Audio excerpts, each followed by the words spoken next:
Bueno, pues ni modo. Hay que dar la clase a los que están. 8.1. En resumen, lo que venimos diciendo es esto: tenemos tal sumo sacerdote que se sentó a la diestra del trono de la majestad en los cielos. Entonces, pues yo veo, ¿se acuerdan que al principio, fue en el 5.11, cuando ya iba a pasar a hablar de Melquisedec, dice, describe lo que va a decir como difícil de explicar.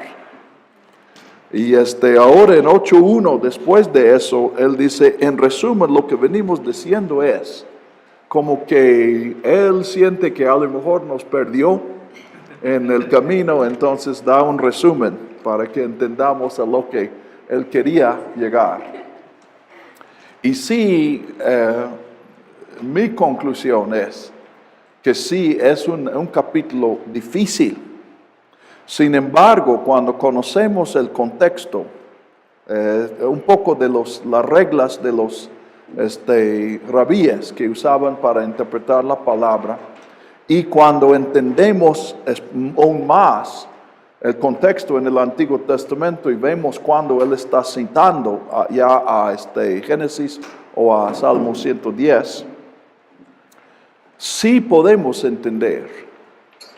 Y mi conclusión también es que vale la pena estudiar este capítulo porque yo espero que ustedes hayan vislumbrado algunas enseñanzas muy importantes, unos conceptos que nos ayudan mucho a exaltar a Jesús, entender que no podemos entender. Entonces doy gracias a Dios por este capítulo. Pero cuando él dice tenemos, comienza con la palabra, el verbo tenemos tal sumo sacerdote. Yo entiendo que dice eso por lo que mencioné como parte del contexto. Hubo muchos, era de moda cuando habla el autor, especular acerca del Melquisedec. Y el autor quiere enfatizar en 8.1, yo no estoy especulando sobre qué podría ser o quién podría ser Melquisedec. Yo estoy describiendo el sumo sacerdote que ya tenemos. Entonces, tenemos tal sumo sacerdote y sigue describiendo a Jesús, que se sentó a la diestra del trono de la majestad en los cielos. Entonces, 110.1 otra vez.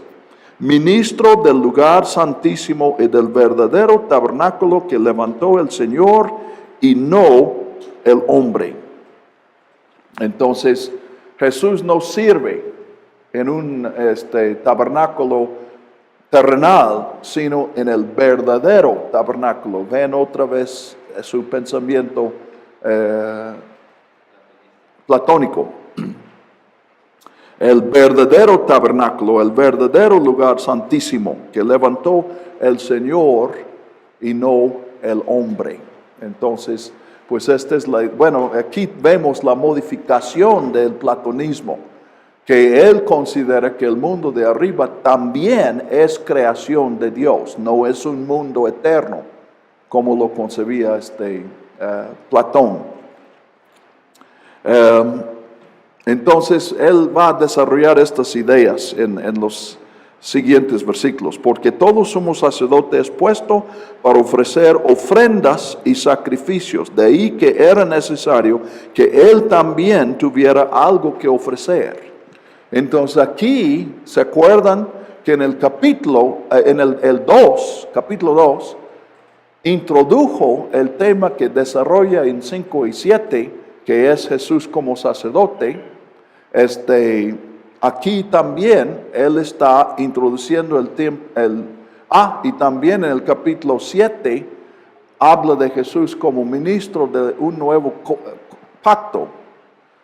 Introduce el tema que va a tratar en 8, pues aquí en 8 introduce el tema del capítulo 9, que es la ofrenda que Jesús ofreció. Entonces, regresa a lo de sus sacerdotes. 4. Si estuviese sobre la tierra, ni siquiera sería sacerdote, porque ya hay sacerdotes que presentan ofrendas según la ley. Entonces, vemos que aquí también, noten la agudez de este autor, porque para los judíos es una descalificación. Ahora, no sabemos si el autor ya antes de esto había presentado la idea de Jesús como sumo sacerdote.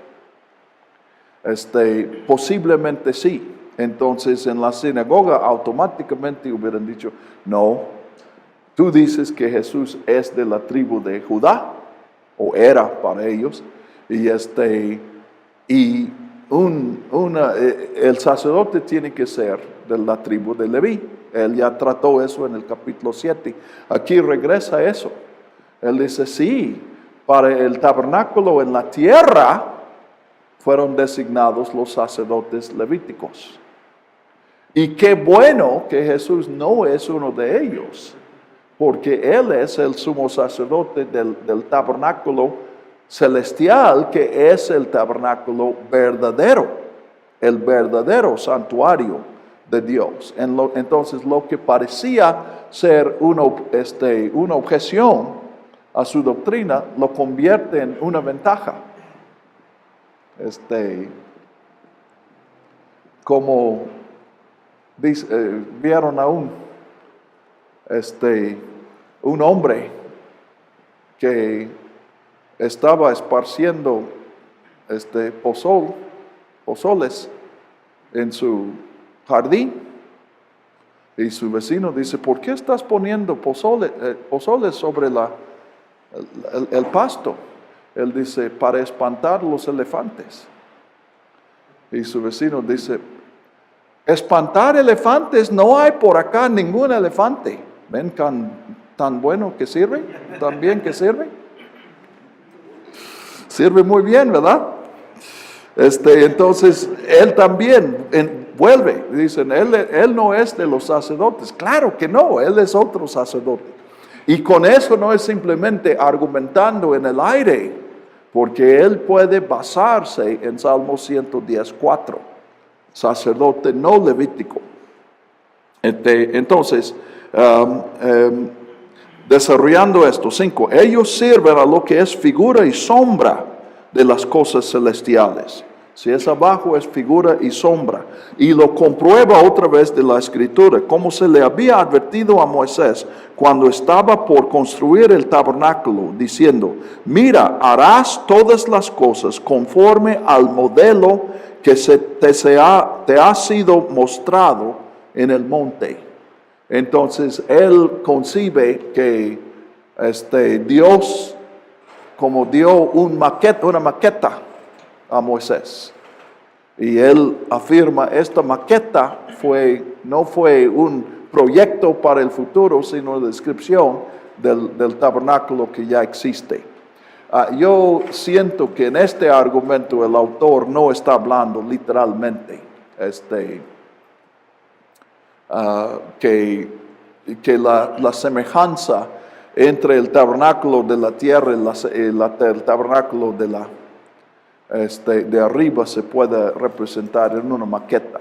Este autor está muy sensible a la diferencia entre lo material y lo espiritual.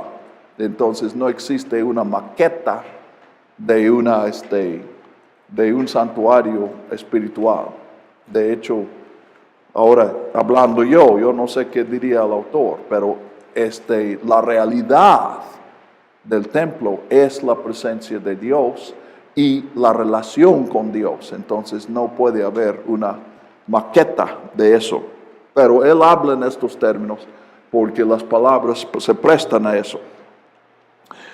Pero ahora Jesús ha alcanzado un ministerio sacerdotal tanto más excelente por cuanto Él es mediador de un pacto superior que ha sido establecido sobre promesas superiores. Entonces ya pasa del santuario hasta el pacto. Porque si el primer pacto hubiera sido sin defecto, no se habría procurado lugar para un segundo. Ahora, otra vez, necesitamos ser más picudos. Igual que, ¿se acuerdan cómo él usó el argumento de que la presencia de Salmo 110:4, un sacerdote según el orden de Melquisedec, implica que tiene que acabarse el orden anterior que era de Leví? Aquí está haciendo el mismo argumento y otra vez no está simplemente especulando y ni siquiera está basándose en el hecho de que Cristo ha venido. Ahora, él sí supone que Cristo ha venido y lo que ve en la Escritura solamente ve a la luz de Cristo. Pero él está diciendo la misma Escritura nos revela que el pacto que Dios hizo en Sinaí no fue para siempre. Entonces, ¿dónde encuentra él la evidencia de que este pacto iba a ser abrogado? En Jeremías 31, del 31 al 34, y es lo que él cita. Entonces, en el 8, porque reprendiendo, dice, y reprendiendo hay una cuestión textual, si él escribió reprendiéndoles, o sea, a los que recibieron el pacto, o reprendiéndolo, es posible que él escribió reprendiendo el mismo pacto. Y él cita, he aquí vienen días, dice el Señor, en que concluiré con la casa de Israel y con la casa de Judá un nuevo pacto. Entonces, un nuevo pacto implica que se acabó, o se acabará cuando menos, el antiguo. No como el pacto que hice con sus padres en el día en que los tomé de la mano para sacarlos de la tierra de Egipto. Entonces va a ser otro en su carácter este pacto. Y aquí está la razón, porque ellos no permanecieron en mi pacto y yo dejé de preocuparme por ellos, dice el Señor. Entonces el primer pacto dice que Dios va a cuidar a su pueblo y su pueblo va a ser fiel a Dios. Pero el pueblo no fue fiel a Dios, entonces se rompió el pacto porque ellos no cumplieron. Y él dice, me descuidé de ellos. O sea, cuando ellos no cumplieron con su parte, entonces Dios no tenía por qué cumplir con su parte. Pero él establece un nuevo pacto, entonces tiene que ser un pacto que no tenga este defecto, que no dependa de nuestro cumplimiento, porque si depende de nosotros, ya hemos visto, especialmente en 6, si depende de mí, va a fallar. Si el 1% depende de mi cumplimiento, entonces lo mejor que podemos esperar es 99%, porque yo voy a fallar. Entonces supone la Biblia, Hebreos, Jeremías y todo, que somos pecadores, que Dios no puede confiar en nosotros y nosotros no podemos confiar en nosotros. Entonces, ¿cuál es nuestro nuevo pacto? Porque este es el pacto que haré con la casa de Israel después de aquellos días, dice el Señor. Pondré mis leyes en la mente de ellos y en su corazón las inscribiré. Entonces, este es el primer punto del pacto. Dios va a escribir. ¿Dónde escribió sus leyes en el primer pacto? En tablas de piedra. Pero ahora va a escribir sobre los corazones de su pueblo. Y yo seré para ellos Dios y para mí ellos serán pueblo. Este no es nuevo, esto está en el antiguo pacto también. Este no es un punto del nuevo, sino este es el propósito. El pacto es que Dios es nuestro Dios y nosotros somos el pueblo de Dios. Ahora, ¿cómo se realiza? Pues en el antiguo se realiza que el pueblo muestra que es pueblo de Dios obedeciendo a Dios. Dios muestra que es Dios de su pueblo, cuidando su pueblo. Dios cumplió, pero los hombres no cumplieron. Y en Jeremías, ¿se acuerdan que Jeremías escribe en los últimos días de la nación de Israel? Entonces, yo me descuidé de ellos y sí, se sintió que Dios ya dejó de cuidar a Israel. Y el templo y el pueblo, la nación, la ciudad de Jerusalén, todos desaparecieron. Entonces, ahora hay otra manera en que Dios es nuestro Dios y nosotros somos su pueblo. Nadie enseñará a su prójimo ni nadie a su hermano diciendo, conoce al Señor, porque todos me conocerán desde el menor de ellos hasta el mayor. Porque seré misericordioso en cuanto a sus injusticias y jamás me acordaré de sus pecados. ¿Ok? Entonces, tres cosas. Primero, la ley escrito en nuestros corazones. Una figura sí, pero examinemos eso. ¿Qué es el efecto? ¿Qué efecto tiene cuando Dios escribe su ley sobre nuestros corazones?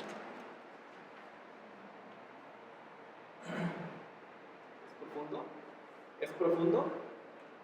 ¿Es ¿Profundo? qué es profundo? Permanente. Algo que Ok. siempre está Va a estar, ahí. ok, la ley es profunda por estar ahí, ok.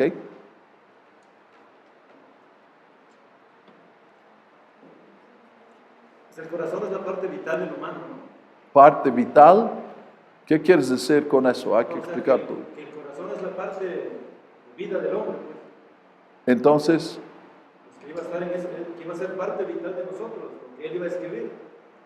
como iba a ser parte de nosotros, ok. Pues el hecho de que las escriba en el corazón involucra el no olvidarlas y vivirlas de manera más natural, ¿no? Yo pienso Ok. que es la vida. Muy bien, yo creo que estamos yendo en orden las implicaciones. Una relación íntima, la ley no viene desde afuera, sino está dentro. Y no nos olvidamos y se refleja en nuestra vida. Para mí el punto principal es que cuando nosotros hacemos la decisión, ¿qué vamos a hacer?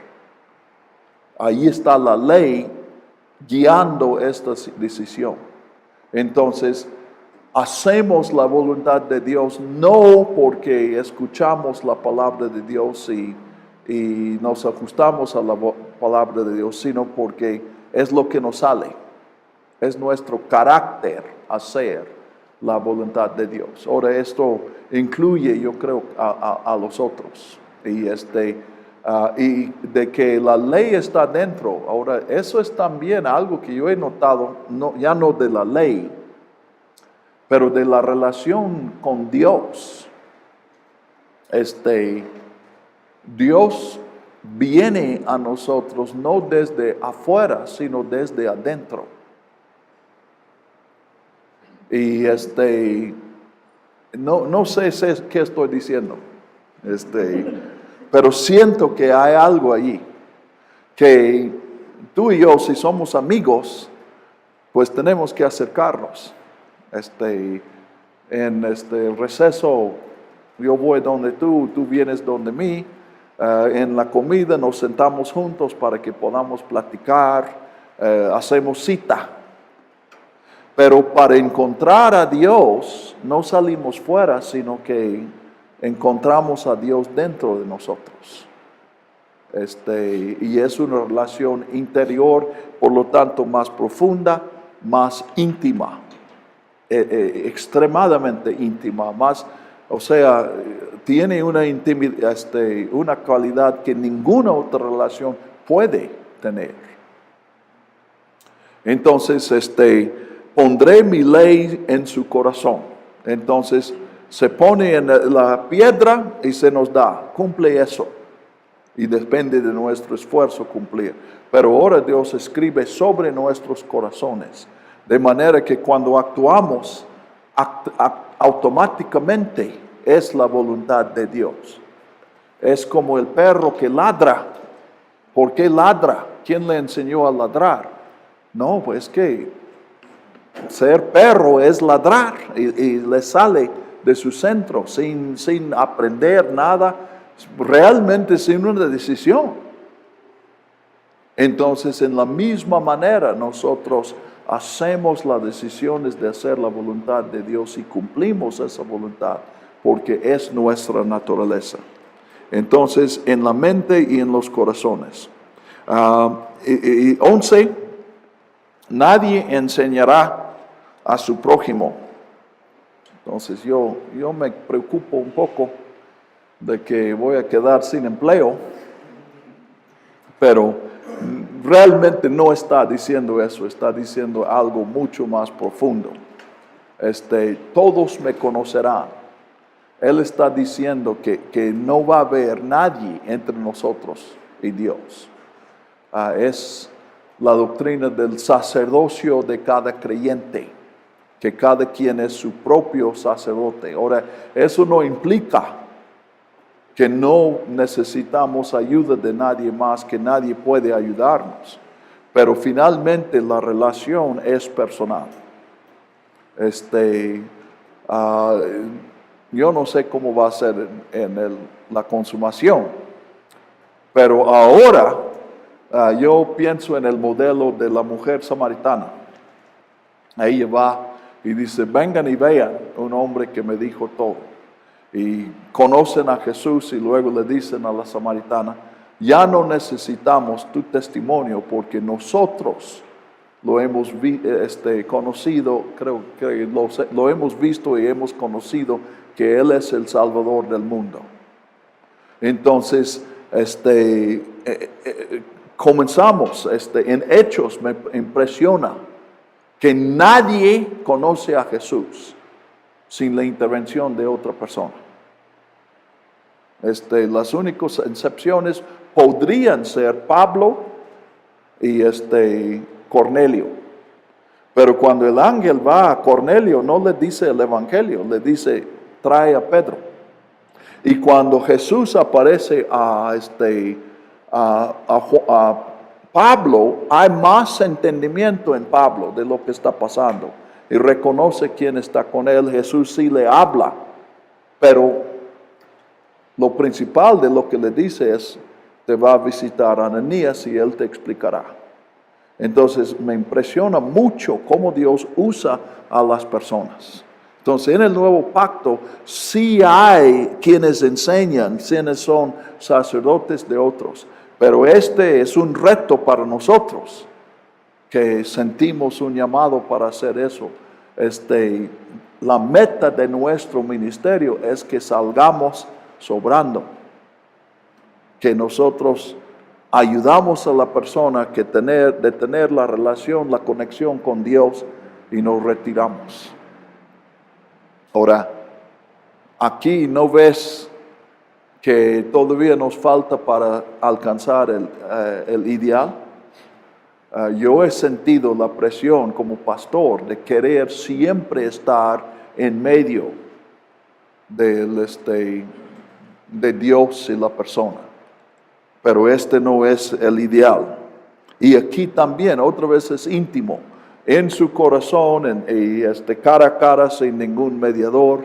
Entonces, una relación muy profunda, muy íntima con Dios.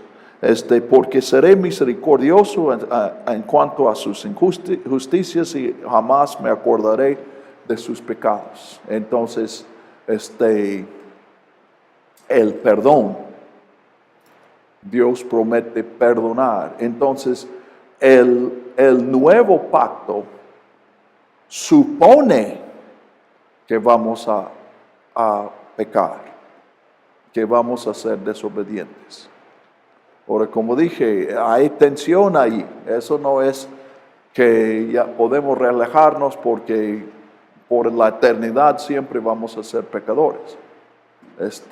Pero de entrada, Dios perdona nuestros pecados y luego nos transforma, o a la vez nos está transformando para que ya no haya pecado que perdonar.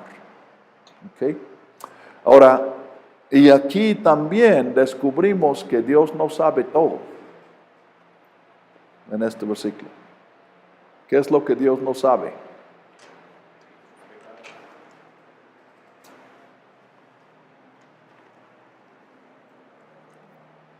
En el versículo 12. Recordar, ¿Cómo? recordar ¿Qué es lo que no recuerda? nuestros pecados. Ok. Qué bueno, ¿verdad? Ahora, ¿hay cosas que Dios no sabe? No. Entonces, ¿por qué la Biblia dice otra cosa? Pues es porque la Biblia, como dice una cosa, dice otra. O sea que hay cosas que ni qué. Aquí es sencillo. Sí, en forma es una contradicción, pero luego entendemos que no acordar no es literal, es una figura. ¿Qué quiere decir que Dios se olvida de nuestros pecados? Quiere decir que nos da tal vez una seguridad en el amor de Dios, la misericordia, la gracia que Él tiene para nosotros. Pero ¿qué es la figura de recordar? Tú estás diciendo el contexto, que es correcto. Pero en este contexto, ¿qué específicamente está diciendo cuando Dios dice, no me acordaré de sus pecados? No los va a tomar en cuenta. No los voy a tomar en cuenta. No va a permitir que nuestros pecados sean un estorbo a la relación. Eso es lo que Él está diciendo. Ahora se me ocurre otra aplicación, pero no es, definitivamente está fuera de Hebreos. Ustedes no quieren escuchar nada que no esté en Hebreos, ¿verdad? Eso es muy especulativo. Pero sabemos que Dios, ¿cómo creó el mundo? ¿Qué medio usó para crear? Su palabra, habló. Ahora, hablar es pensar. Bueno, en aquel momento supongo que sí. Porque Dios no movió sus labios y su lengua. Porque no tiene labios ni lengua. Y cuando Dios dijo, sea la luz, no entiendo que el aire vibraba porque no había aire. Entonces, si Dios puede pensar, estoy tomando pensar y hablar como una cosa. Si Dios puede pensar en algo que no existe, y por el pensamiento de Dios ese algo existe. Entonces, y aquí es lo especulativo, pueden descartar eso y yo reservo el derecho de descartarlo. Pero se implica que si Dios se olvida de algo, entonces ese algo deja de existir. Y es nuestra esperanza. Siempre tendremos un pasado de pecado. Pero va a haber un día en que ya no estamos pecando, que ha desaparecido el pecado. Y vamos a ser verdaderamente humanos.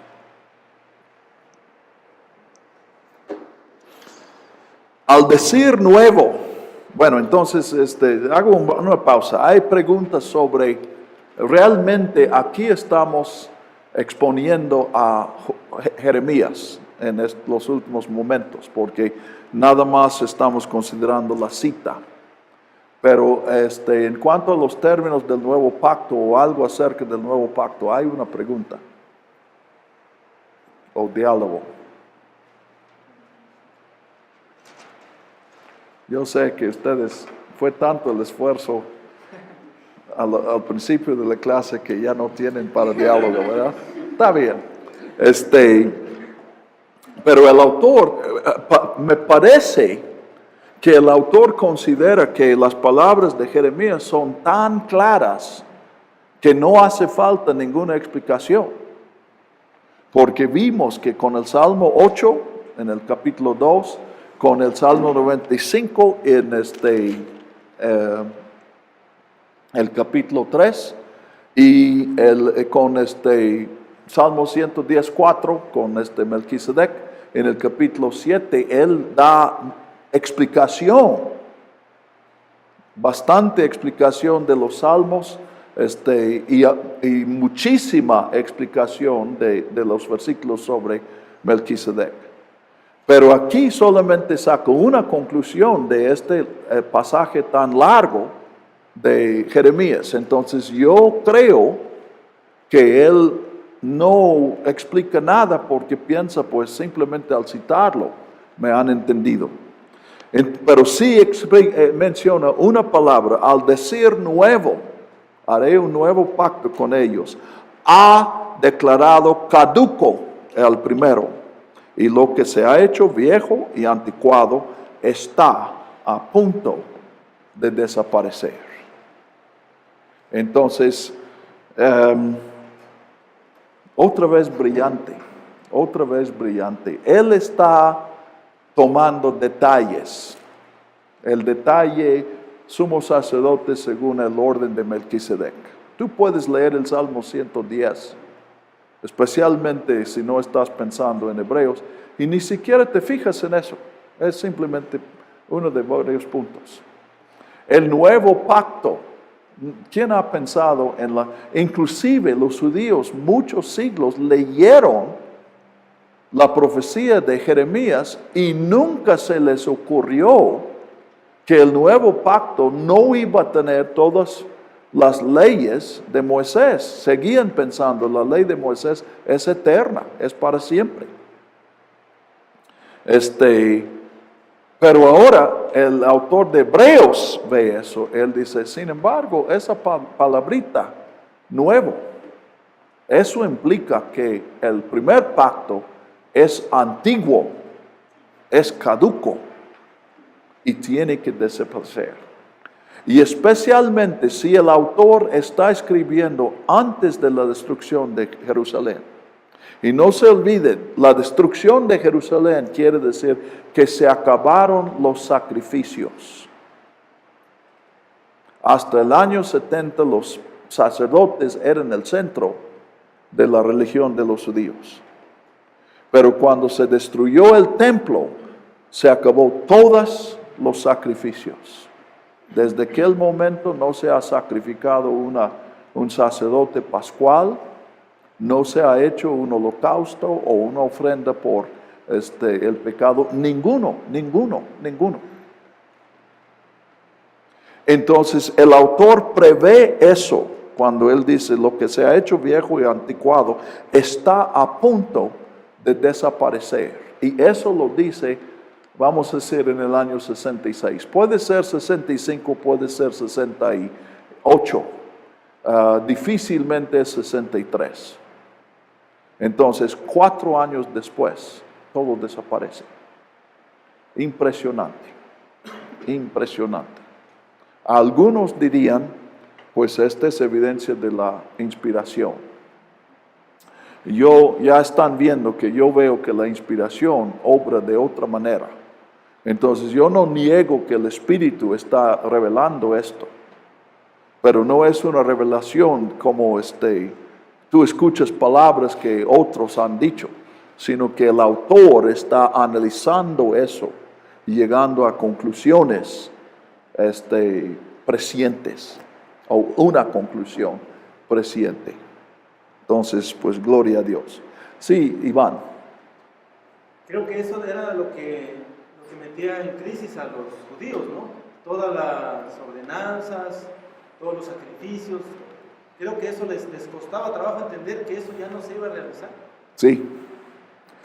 Pero también el autor está viendo eso, que no van a soltar eso si no desaparece. Entonces desapareció y él dice el plan de Dios es que tiene que desaparecer. Ahora el judaísmo no desapareció. No todos los judíos aceptaron a Jesús como su Salvador. Pero el judaísmo que surgió después de 70 es radicalmente diferente de lo que practicaban antes. Como digo, no, ningún sacrificio. Los sacerdotes, los rabíes. Y los rabíes más o menos, no es que literalmente eran rabíes los fariseos, pero en realidad los fariseos ganaron, porque los saduceos, su poder estaba centrado en los ritos del templo, y desaparece eso, y ellos caen por su peso. Entonces los fariseos llegaron a ser los rabíes y desarrollaron formalmente el sacrificio de estudiar la ley. Y enseñaban ahora, estudiar. Estudiar la ley es lo que reemplaza los sacrificios que se hacían antes. Y una serie de cosas. Y básicamente el centro de del judaísmo llegó a ser las escrituras en lugar del templo, el edificio. ¿Okay? Entonces, y el autor, noten, el autor nunca menciona el templo. Él dice tabernáculo, pues resulta que el templo era un tabernáculo en un sentido, en el sentido que desapareció. Sí, Víctor. Tengo una pregunta. Tengo entendido que el antiguo pacto es el Antiguo Testamento, ¿verdad? Y dice aquí, está próximo a desaparecer, pero yo no entiendo si la palabra de Dios toda es inspirada y es para siempre, permanece para siempre. Y aquí dice que pues, está próxima a desaparecer. Sí, ¿verdad? Qué bueno que tienes esa pregunta. No lo entiendo, porque si la palabra de Dios es viva y es para siempre, o sea, nunca va a desaparecer. Es lo que dice que los cielos se acabarán, pero la palabra de Dios permanece. ¿Qué dije? Si no te contradices, no dices la verdad. La Biblia es verdad. Entonces tú estás descubriendo la verdad, se contradice. Estoy jugando un poco, pero eso es en serio. La permanencia de la palabra de Dios no quiere decir eso. No quiere decir que como bultos, Génesis y luego Éxodo y Levítico y así el Nuevo Testamento. No es así cumulativo. Porque aquí estamos viendo en la palabra eterna de Dios la conclusión de que algunas palabras no son eternas. Ahora, tú no creías eso, pero lo has practicado toda tu vida. Tú comiste tocino cuando tenías 3 años. Nunca has dado culto. Bueno, algún sábado has dado un culto. Pero nunca has hecho del sábado el día de tu culto. Siempre ha sido domingo. Y estamos inconscientes de eso, pero ya estamos viviendo la verdad de que hay partes de la Biblia que ya no se aplican. Entonces, ahora, eso sí hace complicado el asunto, pero esa complicación no es algo malo, es algo bueno, porque nos está enseñando que no es un asunto de que yo tomo la Biblia y aplico mis capacidades y saco la palabra de Dios. Yo tengo que depender de Dios para interpretar a su palabra. Es una palabra viva, en el sentido que no entra por los ojos, sino por los oídos. ¿Entienden lo que estoy diciendo? No, la palabra de Dios no es un mensaje que se pueda plasmar en papel. Nosotros tenemos, para entender la Biblia, tenemos que volver a entender a Dios. Ahora, no en forma independiente de la Biblia. La Biblia sí es una guía para nosotros, y por ser guía es limitaciones. Entonces no es que Dios nos hable totalmente algo nuevo. Entonces, pero leyendo la Biblia, nuestra esperanza no es que nosotros entendamos lo que leemos. Nuestra esperanza es que Dios nos vuelva a hablar. Entonces, lo que yo digo, y yo he dicho muchas cosas que no sé, son muy distintas a lo que tú has escuchado como interpretación de la Biblia. Debo decir eso con mucho más humildad que tengo. Me arrepiento de mi soberbia, de nuevo. Pero necesitamos aprender esta humildad. Que si escuchamos a Dios también, muchas veces vamos a escuchar a nosotros mismos y pensar que es Dios. Entonces tratamos, eso no para que seamos tentativos, sino para que seamos humildes. Sí, vamos a actuar en base de lo que entendemos, pero a la vez vamos a esperar con confianza que Dios nos va a corregir, porque hay mucho que corregir. Y tú y yo, cuando llegamos a conclusiones distintas, no vamos a ponernos a pelear quién tiene la razón. Vamos a esperar a que Dios nos diga. Mejor dicho, que Dios nos corrija. Porque si tú llegas a una conclusión y yo llego a otra, la mayor probabilidad es que ninguna es la verdad de Dios. Si llegamos a la misma conclusión, bueno, hay una pizca más de probabilidad de que es la voluntad de Dios, pero muy pequeña. Lo más seguro es que Dios nos va a ir corrigiendo a todos. Entonces, este peregrinaje, sigamos adelante. Procedamos, no pongamos otra vez la base, ya vamos a aprender algo nuevo. Buena parte de este proceso es corrección. Dios nos va a estar corrigiendo. Entonces, fíjense aquí lo que ustedes han visto modelado en el pastor.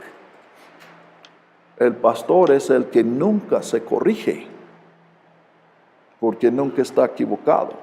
Eso está en contra de lo que Hebreos nos está enseñando. Necesitamos arrepentirnos de eso. Gracias, Víctor. ¿Ok? Muy bien. Sigamos haciendo estas reflexiones, porque puede ser, no es aclarar todas esas cosas.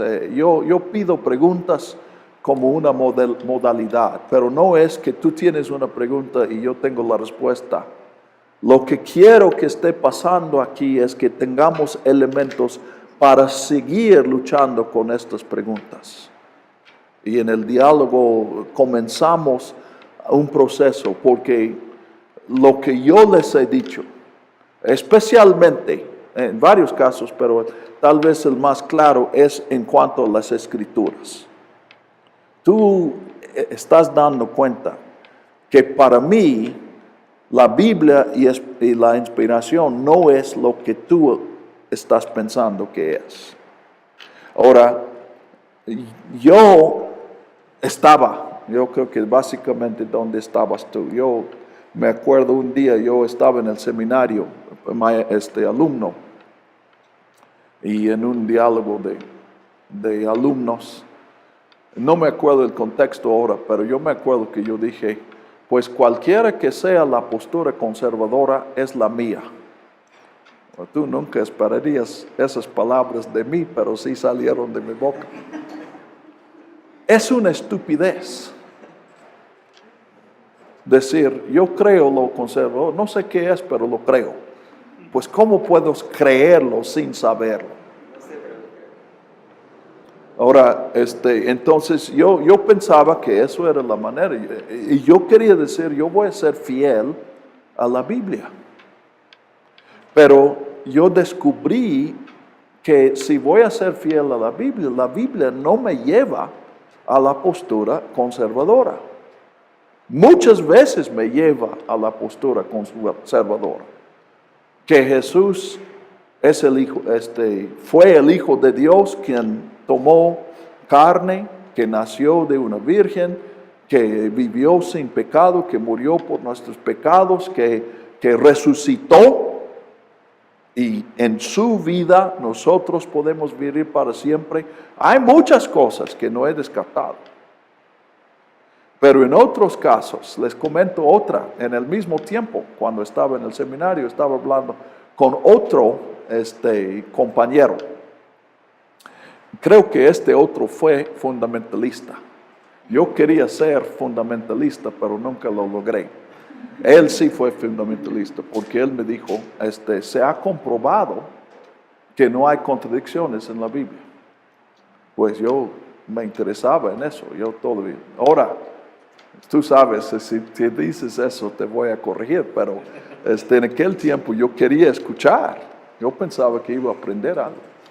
Él dice, por ejemplo, un evangelio dice que Jesús encontró a Bartimeo saliendo de Jericó. Y otro evangelio dice que estaba entrando en Jericó. Y dice, la arqueología ha encontrado que había dos Jericós. Entonces la Biblia no se contradice. Jesús estaba saliendo de un Jericó y estaba entrando en el otro. Y yo dije, eso es muy interesante. ¿Y cómo se explica la contradicción de Jairo? Él dice, ¿cuál de Jairo? Yo dije, bueno, que Jairo viene a Jesús en Marcos y dice, mi hija está muriéndose, quiero que vengas a mi casa. En Mateo viene a Jesús y dice, mi hija acaba de morir, pero sé que puedes hacer algo. Y mi compañero dijo, pues yo no sé cuál es la solución, pero lo que sí sé es que hay una solución. Yo tardé en entender que mi declaración, la conservadora es mi postura, era una estupidez. Pero cuando él dijo esas palabras, yo ya vislumbraba que esa fue una estupidez. El argumento de que hay una explicación para una contradicción comprueba que hay explicaciones para todas, no es adecuado. Ese pide que confíes en algo que no puedes ver. Entonces, yo creo que fue un paso hacia la postura, pero a lo que voy es que me costó años de eso. Y te acuerdas esa vocecita en tu corazón que dijo, estoy escuchando un hereje. Pues muchas veces en estos años yo escuché la misma voz, te estás volviendo hereje. Y yo con temor y temblor. Pero yo finalmente tenía que enfrentar las preguntas, ¿voy a seguir la tradición o voy a escuchar a la Biblia? ¿Voy a usar mi lógica o voy a escuchar a Dios? Y yo siento que lo que quería hacer era seguir a la palabra de Dios y ser fiel a la palabra de Dios. Ahora, definitivamente yo he hecho muchos errores. Pero, como han visto, por ejemplo, en las contradicciones, yo he encontrado mucha verdad.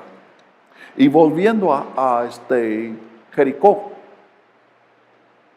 entonces, él dijo, la solución al problema es que Jesús estaba entre los dos Jericós. Yo no lo vi en ese momento, pero ahora digo, ¿y cuál es el evangelio que dice que Jesús estaba entre dos Jericós? O sea, comprobando que no hay contradicción, en realidad está diciendo, ninguno de los dos está diciendo la verdad. El evangelio que dice que Jesús estaba entre dos Jericós es el mismo evangelio que dice que la mujer derramó aceite, ungió todo el cuerpo de Jesús. Es el quinto. ¿Tú has leído alguna vez el quinto evangelio? No, pero sí has escuchado muchos sermones del quinto evangelio. El quinto es el que hacemos nosotros, es el que armamos.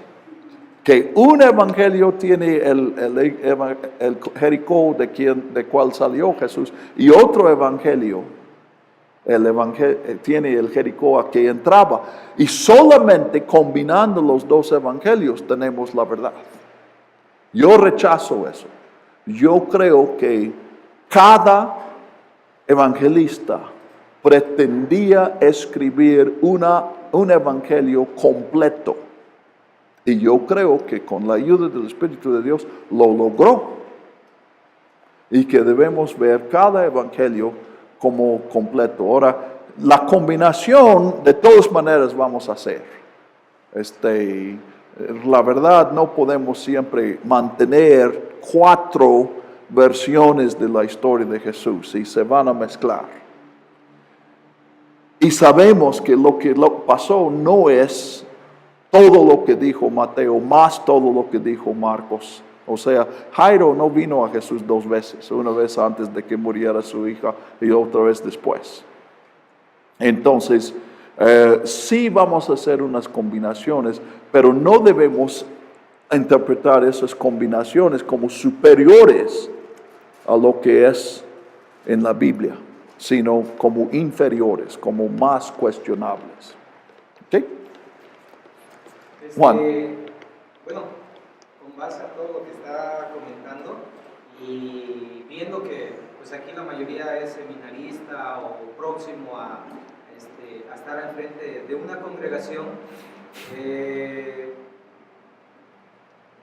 nosotros nos podemos dar cuenta y de cierta forma podemos tratar de comprender lo que usted nos dice, pero si nosotros llevamos eso a, digamos, a las ovejas que tal vez apenas necesitan leche, pues, en lugar de instruirlas, las vamos a y se nos van a ir.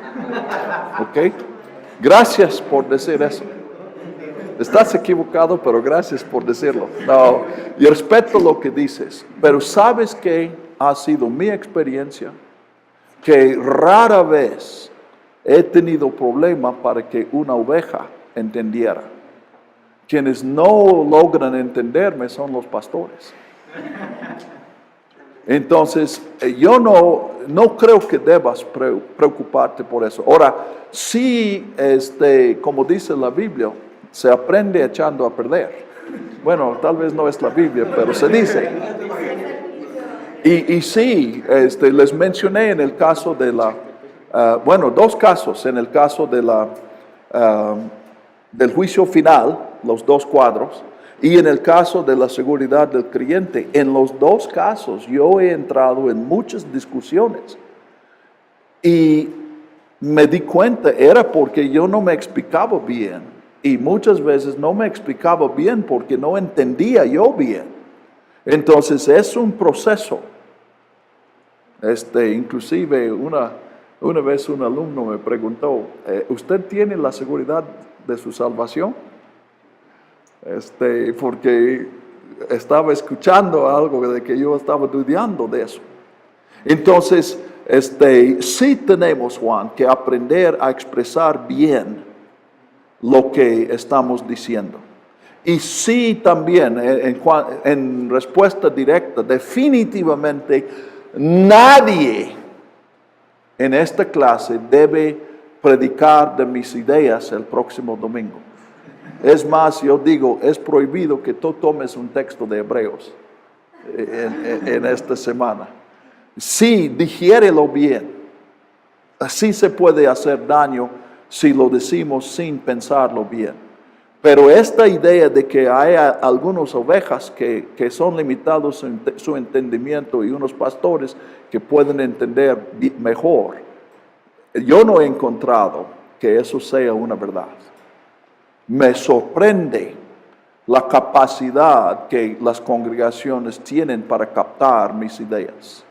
En los seminarios hay más resistencia, pero no es porque no entienden, es porque tienen más formación y hay más que se va a tumbar si aceptan eso y resisten eso. Y eso no es pecado, eso es natural. Claro, debes pensarlo bien.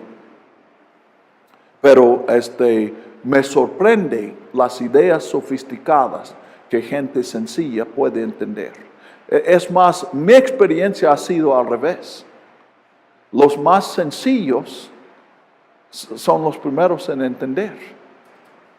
Y los más educados son los que luchan más para aprender. No era tanto así la idea, no era tanto así la idea, sino que, digamos, por ejemplo, cosas que uno ya ha encontrado, de cierta manera yo también he encontrado, no las quiero llamar contradicciones, pero digamos, en palabras claras, pues sí son contradicciones que se encuentran en la Biblia. Pero de cierta forma yo no voy a decirle a la congregación, ¿saben qué? La Biblia se contradice, o sea, así tajantemente, porque entonces se va a decir,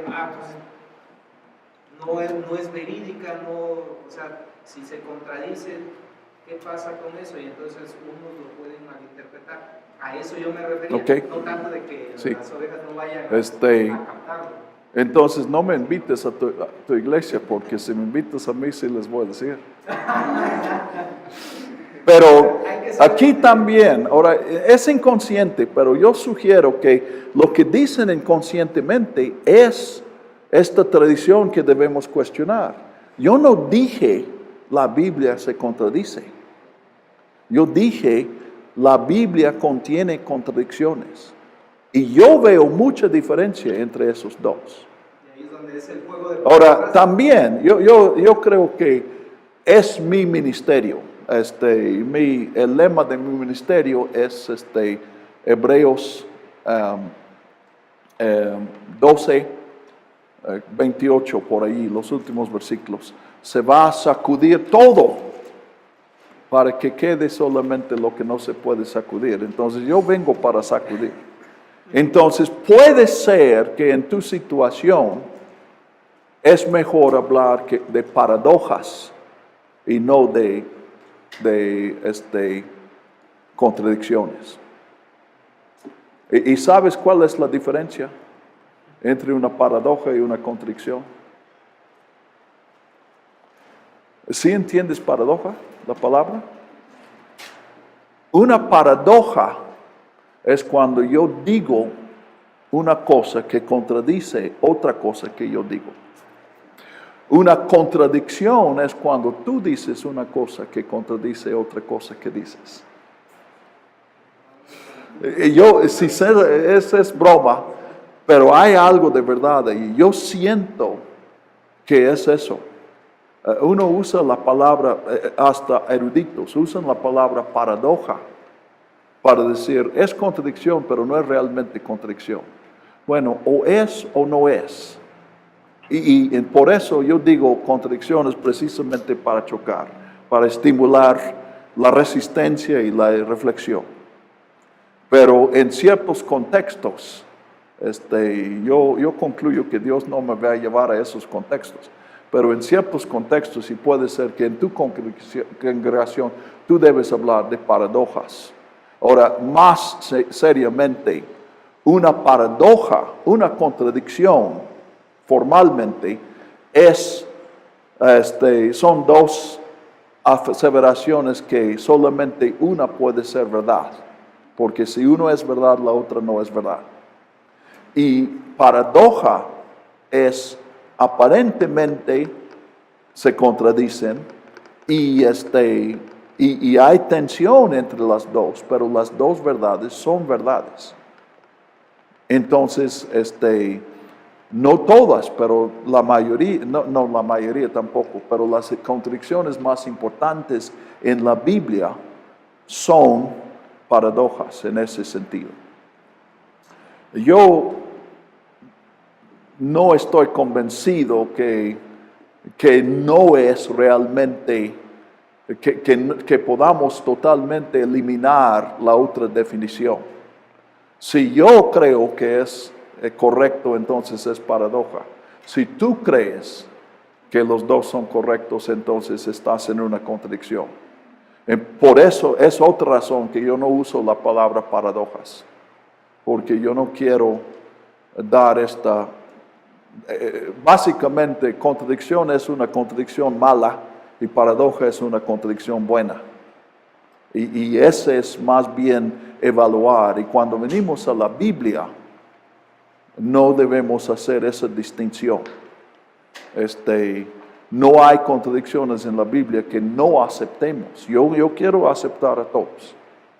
Y sin embargo, no siempre la contradicción es algo más profundo que podamos encontrar en la tensión. Yo sí creo que la contradicción entre la inclusión final de todos y la gran separación en el juicio final, que esa no está apuntando a una verdad detrás de eso, sino que es como un alto que está diciendo, no, la Biblia aparentemente describe qué va a pasar al final. Sin embargo, da dos descripciones que se contradicen, entonces concluyo que la Biblia no da ninguna descripción del final en este sentido. Sí dice claramente que Cristo va a regresar, que va a haber una resurrección general, que va a haber un juicio y que ese juicio va a determinar el futuro, el destino de todos. Eso sí me parece claro. Pero el dato específico, si se van a salvar todos o solamente algunos, ese dato no está dado por la razón de que en la Biblia encontramos los dos datos. ¿Ok? Este es mi proceso. Y repito, yo no quiero convencer a nadie. Lo que quiero es estimular tu reflexión y yo confío que Dios te va a llevar a una buena conclusión. Pero sí es cierto, no lo prediques. Probablemente tú no tienes la libertad que yo tengo. Yo puedo echar a perder en una clase y lo he hecho en muchas. Primero, porque voy a tener otra clase dentro de 15 días. O 8 días en esta semana. Y segundo, porque muchas veces, como aquí, yo pretendo regresar con ustedes en enero. Entonces podemos continuar y yo puedo ayudarles a seguirme o acompañarme en el descubrimiento de algo mejor que lo que les dije antes. Y en tu iglesia probablemente no tienes esa libertad.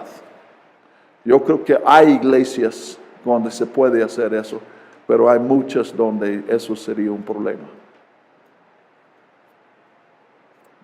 Entonces tú tienes que digerir más antes de ponerlo que yo. Aplica mucho un texto que dice, no recuerdo bien, pero dice considerarlo todo y retener nada más lo que es bueno. Sí. Aplica mucho aquí. Sí. Otra vez el texto. No recuerdo bien, pero dice considerarlo todo y retener lo bueno. Sí. Pero no Ajá. recuerdo la cita. Y ahorita, esta semana, ustedes están en el proceso de recibir nuevas ideas. La evaluación, pues, si tuviéramos un bimestre, entonces tú podrías escuchar 1 hora y digerirlo hasta el otro día, y no tenemos ese lujo. Entonces, absorbes todo, y por la gracia de Dios, la misericordia de Dios, no explotas. Entonces puedes evaluarlo en días futuros. ¿Ok? Muy bien. Excelente. Estoy muy, muy contento de eso. Como yo mencioné, sí quiero que nosotros entendamos mejor a Hebreos. Y eso es muy importante. Pero sospecho que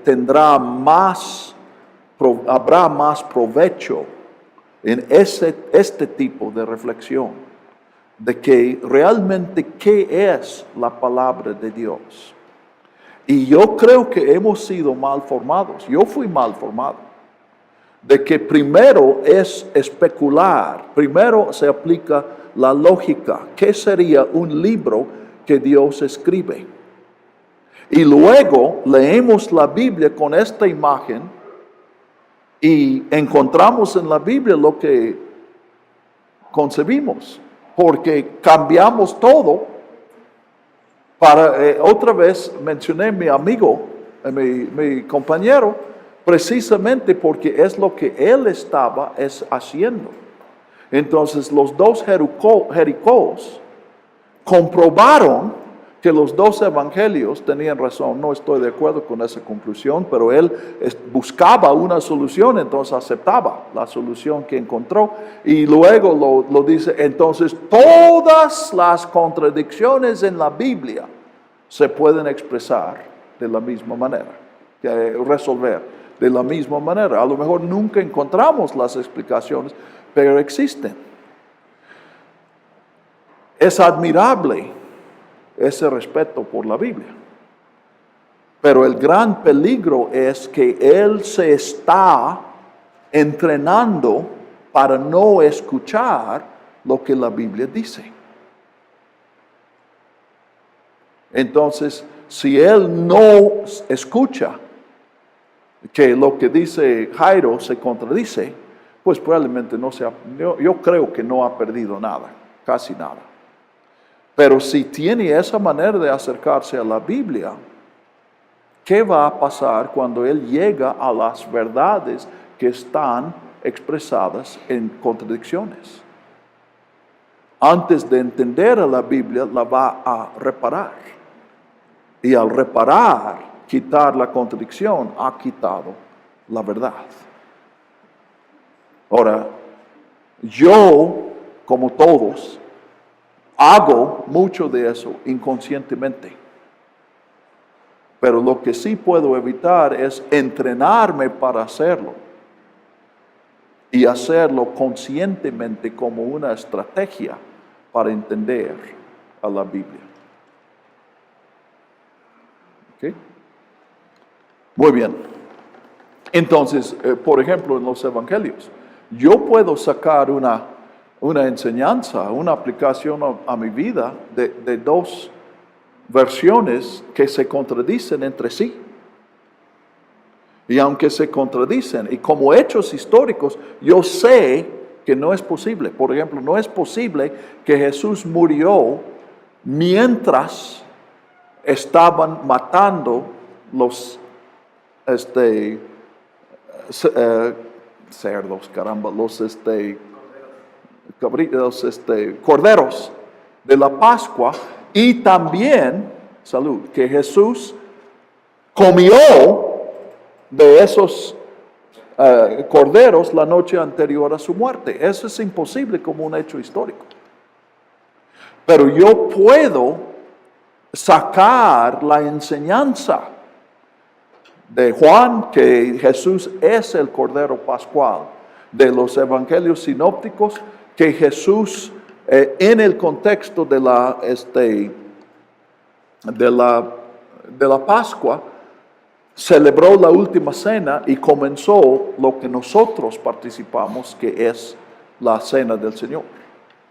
Entonces, históricamente, las bases no pueden los dos ser ciertos, pero las dos bases están en la Biblia, entonces yo aprendo de las dos bases. Ahora, en este proceso, ya estoy sacando otras implicaciones. Ven que ya los hechos históricos no siempre son importantes. Digo no siempre, porque la resurrección, si no es un hecho histórico, entonces no es lo mismo que la Biblia está diciendo. La encarnación sucedió. Entonces sí hay hechos históricos que son importantes, pero también no es que todo detalle. Otra vez, bueno, ya estoy vagando, pero hay detalles que no son importantes. Si Jesús murió en el día de la Pascua o al siguiente día, no afecta el significado de lo que Jesús hizo en la cruz. Bueno, volviendo al otro, lo tradicional, la idea de la Biblia es, si la Biblia contiene un solo error, no podemos confiar en la Biblia. Porque si tiene un error puede haber otros. Entonces, como dogma, como doctrina, dicen, tiene que ser una Biblia sin errores.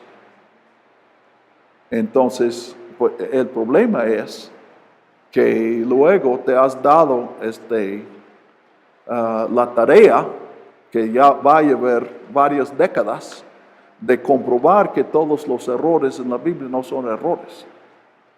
Porque los que dicen que la Biblia no contiene errores son los primeros en encontrar errores en la Biblia.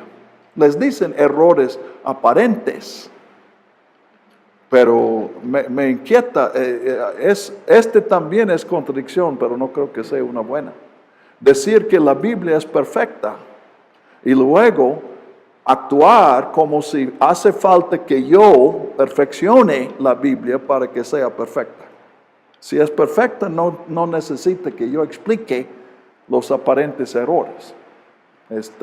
Entonces, por eso yo no uso los términos de perfecto, los términos de errores.